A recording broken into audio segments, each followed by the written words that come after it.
এই মাসুরা, আরবিয়া, তোমরা দুইজন কি করছো বলো তো?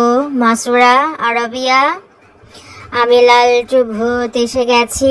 মাসুরা, আরবিয়া, তোমাদের দুইজনকে আমি ধরে নিয়ে যাব।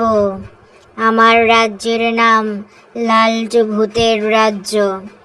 এই রাজ্যে তোমাদের দুইজনকে আমি বন্দি করে রাখবো। মাসুরা, আরবিয়া, তোমরা বাবা মার কথা শুনছো না, ঠিক মতো খাচ্ছ না, ঘুমাচ্ছ না, পড়াশোনা করছো না, তাই না? মাসুরা, আরবিয়া, তোমাদের দুইজনের নামে অনেক নালিশ পেয়েছি আমি। মাসুরা, আরবিয়া, তোমরা জানো না লালটু ভূত দুষ্টু বাবুদেরকে ধরে ধরে খায়? মাসুরা, আরবিয়া, এগুলি জানার পরেও তোমরা কেন দুষ্টামি করো বলো তো? সবসময় মনে রাখবে মাসুরা, আরবিয়া, বাবা মার মতো আপন কেউ হয় না।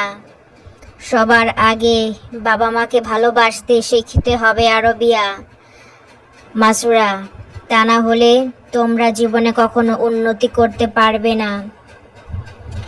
আর তোমাদেরকে অবশ্যই বেশি বেশি খেতে হবে, ঘুমাতে হবে, পড়াশোনা করতে হবে। তোমরা যদি পড়াশোনা না করো তাহলে তোমরা জ্ঞান অর্জন করতে পারবে না। তোমরা সব সময় বোকা হয়ে থাকবে। মাসুরা, আরবিয়া, তোমরা কি চাও বোকা হয়ে থাকতে? মাসুরা, আরবিয়া, যদি না চাও তাহলে আজকের মধ্যেই সব কিছু গুছিয়ে ফেলো। একদম লক্ষ্মী বাবু সোনা হয়ে পড়ার টেবিলে বসে পড়ো। বেশি বেশি করে পড়াশোনা করে ক্লাসে প্রথম হয়ে যাবে। মনে রাখবে, যারা ভালো বাবু, যারা লক্ষ্মী বাবু, তাদেরকে সবাই আদর করে। মাসুরা, আরবিয়া, বেশি বেশি টিভি দেখবে না, বেশি বেশি মোবাইল ধরবে না। মাসুরা, আরবিয়া, তাহলে দেখবে তোমাদের চোখগুলো আমি নিয়ে নেব।